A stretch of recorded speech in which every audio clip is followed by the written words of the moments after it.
आज या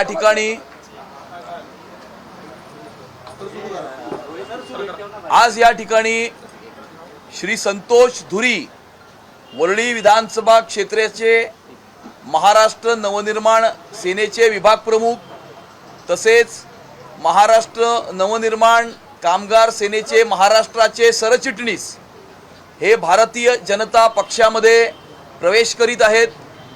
त्यांचे मी भारतीय जनता पक्षामध्ये मनपूर्वक स्वागत करतो।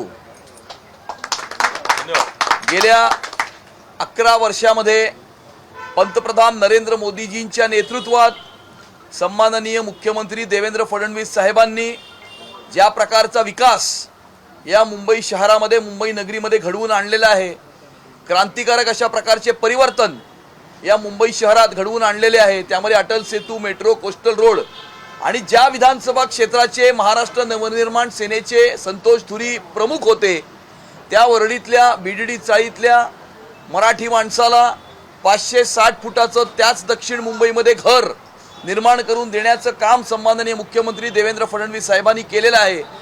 आणि वरळीतल्या दक्षिण मुंबईतल्या मराठी माणसाला त्या दक्षिण मुंबईतून हद्दपार होण्यापासून रोखण्याचं काम हे सन्माननीय मुख्यमंत्री देवेंद्र फडणवीस साहेबांनी केलेलं आहे।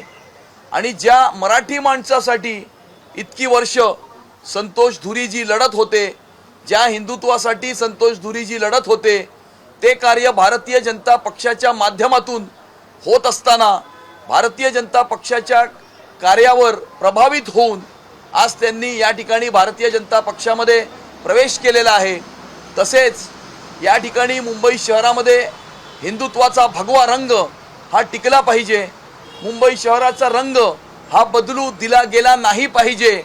आणि जर अशा प्रकारच्या काही जिहादी आतंकवादी ताकदी शक्ती जर मुंबई शहराचा ताबा घेऊ इच्छितात तर त्या लढाईमध्ये भारतीय जनता पक्षामध्ये सामील होऊन अशा प्रकारच्या सर्व आतंकवादी जिहादी देशविरोधी शक्तींविरुद्ध लढण्यासाठी आणि हिंदुत्वाचा भगवा झेंडा हा मुंबईच्या महानगरपालिकेवरती फडकवण्यासाठी संतोष धुरीजी यांनी भारतीय जनता पक्षामध्ये प्रवेश केलेला आहे।